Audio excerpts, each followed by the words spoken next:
नमस्कार दोस्तों, लाडली बहनों की तरह लड़कों के लिए भी योजना शुरू। पेट्रोल डीजल 20 रुपये सस्ता होगा। आइए जानते मध्य प्रदेश की बड़ी खबरें। और आप मध्य प्रदेश के किस जिले से इस वीडियो को देख रहे हैं, कमेंट में जरूर बताइए। आज की पहली खबर, मध्य प्रदेश की इकलौती पाताल पानी कालाकुंड हेरिटेज ट्रेन शनिवार से शुरू होगी। पर्यटकों की डिमांड के बाद रेलवे ने गुरुवार देर शाम हेरिटेज ट्रेन के शुरू होने की जानकारी दी। इसकी बुकिंग आज से शुरू होगी। 20 जुलाई से शुरू हो रही हेरिटेज ट्रेन सप्ताह में 2 दिन यानी प्रति शनिवार एवं रविवार को चलेगी।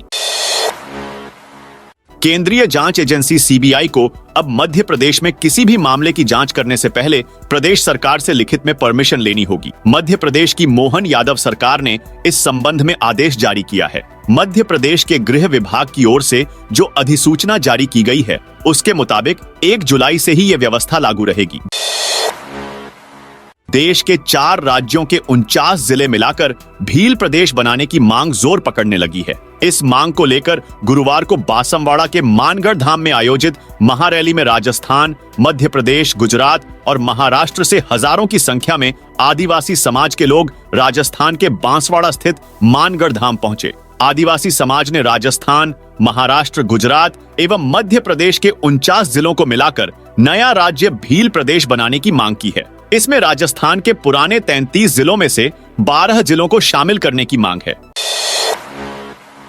अब भिक्षा देने ही नहीं, बल्कि उनसे कोई सामान खरीदने वालों के खिलाफ भी सख्त कार्रवाई की जाएगी। कलेक्टर आशीष सिंह ने गुरुवार को इसे लेकर आदेश जारी किया है। कलेक्टर ने भिक्षावृत्ति, बाल भिक्षावृत्ति पर नियंत्रण के लिए भारतीय नागरिक सुरक्षा अधिनियम 2023 की धारा 163 के तहत ये प्रतिबंधात्मक आदेश जारी किया है। आदेश का उल्लंघन करने वाले व्यक्तियों के विरुद्ध वैधानिक कार्रवाई की जाएगी।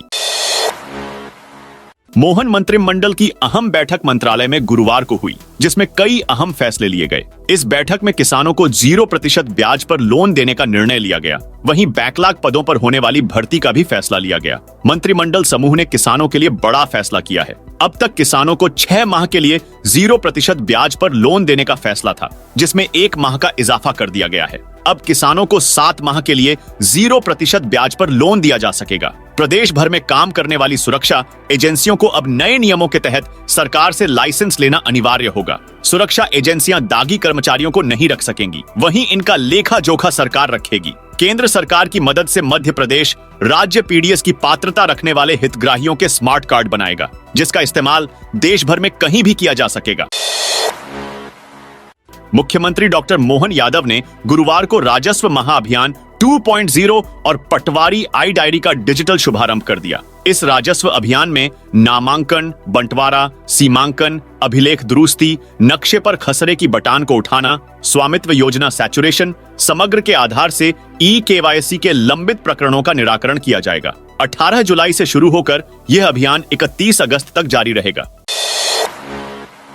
इंदौर नेशनल हाईवे के तहत खंडवा जिले में 4 लेन हाईवे कंप्लीट हो चुका है। NHAI के तहत केसीसी कंपनी ने धनगांव से बोरगांव बुजुर्ग तक हाईवे का निर्माण किया है। अब टोल प्लाजा शुरू करने की तैयारी कर दी है। 22 जुलाई यानी सावन महीने के पहले दिन से वाहन चालकों को 4 लेन हाईवे पर यात्रा के लिए टोल टैक्स देना पड़ेगा।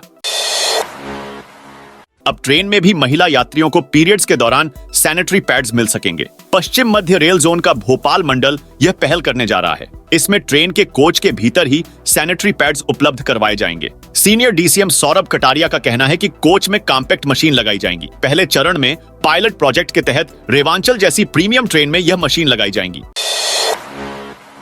उज्जैन जिले में इन दिनों जमीनों की फर्जी रजिस्ट्री का खेल चल रहा है। भूमि मालिक को पता भी नहीं चलता और उसकी जमीन की रजिस्ट्री दूसरे को कर दी जाती है। इसी तरह का एक मामला उज्जैन जिले की खाचरौद तहसील के ग्राम छापाखेड़ा में हुआ है। यहाँ के किसान की लगभग 8 बीघा जमीन एक व्यक्ति ने आधार कार्ड से छेड़छाड़ कर बेच दी। 16 दिन बाद इसका नामांतरण भी हो गया। किसान को जानकारी लगी तो आरोपी समझौता करने उसके घर पहुंच गए। फिर कानूनी डर से 1 माह बाद दोनों रजिस्ट्री निरस्त करा दी। जमीन मालिक ने इसकी शिकायत पुलिस थाने व वरिष्ठ अधिकारियों को की है। लोकसभा चुनाव में हार के बाद कांग्रेस अब संगठन में कमजोरी की वजह तलाशने के लिए संभागीय बैठकें शुरू करने जा रही। इन बैठकों में कांग्रेस के ब्लॉक अध्यक्षों को बुलाकर चर्चा की जाएगी। इसकी शुरुआत 21 जुलाई से हो रही है। सबसे पहले 22 जुलाई को भोपाल संभाग और 23 जुलाई को नर्मदापुरम संभाग के ब्लॉक अध्यक्षों की बैठक प्रदेश कांग्रेस कार्यालय में होगी।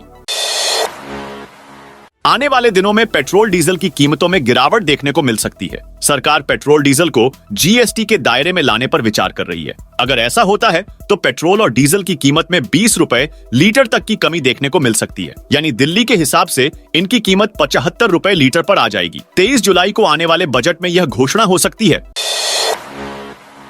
मध्य प्रदेश सरकार की महत्वाकांक्षी लाडली बहना योजना की तरह महाराष्ट्र सरकार ने महाराष्ट्र के युवाओं के लिए एक योजना शुरू करने की प्रावधान किया है। महाराष्ट्र के सीएम एकनाथ शिंदे ने इसका ऐलान किया और कहा कि वो तमाम युवा जो बेरोजगार है उनके लिए महाराष्ट्र सरकार लाडला भैया योजना ला रही है। योजना के तहत 12वीं पास विद्यार्थी को 6,000 रुपए, डिप्लोमा धारक को 8,000 और ग्रेजुएट विद्यार्थी को हर माह 10,000 रुपए दिए जाएंगे। बताया जा रहा है कि शिवसेना यूबीडी प्रमुख उद्धव ठाकरे ने हाल ही में युवा बेरोजगारी का मुद्दा उठाया था। इसी के बाद महाराष्ट्र सरकार लाडला भाई स्कीम लेकर आई है। स्कूल शिक्षा विभाग की समय सीमा में पोर्टल पर फीस वृद्धि संरचना की जानकारी सबमिट नहीं करने वाले स्कूलों को 5 गुना अर्थ दंड लगाया है। यदि पोर्टल पर जानकारी नहीं दर्ज की तो वैधानिक कार्रवाई के साथ ही शासन से निर्धारित अर्थ दंड वसूल करेगा। शासन ने स्कूलों में निर्धारित सामान्य फीस और दर्ज बच्चों की संख्या के आधार पर 5 गुना दंड के साथ पोर्टल पर जानकारी सबमिट करने की अनुमति दी है। मुख्यमंत्री डॉक्टर मोहन यादव गुरुवार को मोतीलाल नेहरू पुलिस स्टेडियम में नवगठित पुलिस बैंड के प्रदर्शन कार्यक्रम में शामिल हुए। स्वर मेघ कार्यक्रम पुलिस बैंड ने एक से एक प्रस्तुतियां दी। इस अवसर पर मुख्यमंत्री डॉक्टर मोहन यादव ने संबोधित करते हुए कहा कि प्रदेश में पुलिस बैंड वादकों की भर्ती होगी, हर जिले में पुलिस बैंड होगा। उन्होंने ऐलान किया कि स्वर मेघ में वाद्य यंत्रों का प्रदर्शन करने वाले सभी 340 बैंड वादकों को 11,11 हजार रुपए का इनाम दिया जाएगा। विंडस्क्रीन पर फास्टैग न लगाने पर अब डबल टोल टैक्स देना होगा। भारतीय राष्ट्रीय राजमार्ग प्राधिकरण ने नियम बदल दिया है। प्राधिकरण ने गुरुवार को आदेश जारी करते हुए बताया है कि ऐसे वाहनों से अब दोगुना टोल टैक्स लिया जाएगा जिन्होंने अपने वाहन के विंडस्क्रीन पर फास्टैग नहीं लगाया है। विंडस्क्रीन पर फास्टैग लगाना अनिवार्य है। कुछ लोग टैग लेकर भी वाहन पर नहीं लगाते हैं। इसके बाद वह टोल लेन में प्रवेश करके टैग को विंड पर चिपकाते हैं। इस प्रक्रिया में काफी देरी होती है और लोगों को परेशानी होती है।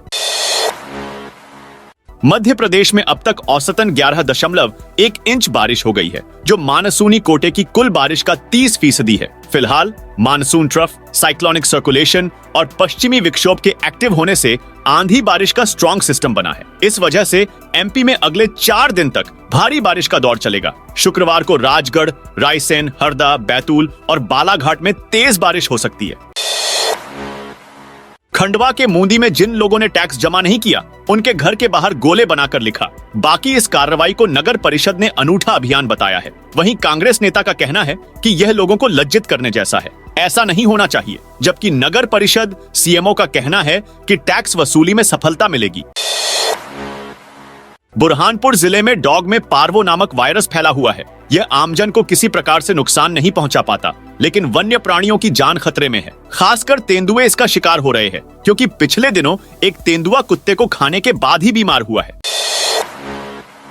सोशल साइट पर धर्म, जाति या राजनीति को लेकर आपत्तिजनक या भड़काऊ पोस्ट डालना गैरकानूनी है। उस पर भी शासकीय कर्मचारी अगर ऐसा कृत्य करे तो मामला और अधिक गंभीर हो जाता है। ऐसे कर्मचारियों की अनुशासनहीनता को लेकर कलेक्टर रविंद्र कुमार चौधरी लगातार सख्त रवैया अपनाए हुए हैं। इसी क्रम में करेरा के एक शिक्षक को सोशल साइट पर लगातार आपत्तिजनक पोस्ट डालना महंगा पड़ गया। डीओ समर सिंह राठौड़ ने मामले को गंभीरता से लेते हुए उक्त शिक्षक को तत्काल प्रभाव से निलंबित कर दिया है।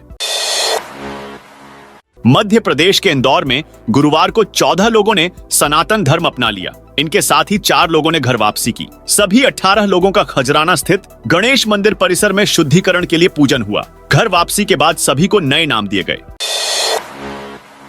दमोह कलेक्टर सुधीर कुमार कोचर ने खाद्य वितरण अधिकारी की लापरवाही पर उसे जमकर फटकार लगाई। कहा कि आप सरकार से बड़े हो गए हैं जो नियमों का पालन नहीं करेंगे। किसानों की शिकायत पर कलेक्टर निरीक्षण करने पथरिया खाद्य गोदाम पहुंचे थे। तो दोस्तों, यह थी मध्य प्रदेश की बड़ी खबरें। आप इस वीडियो को कौन से जिले से देख रहे हैं, कमेंट करके बताइए।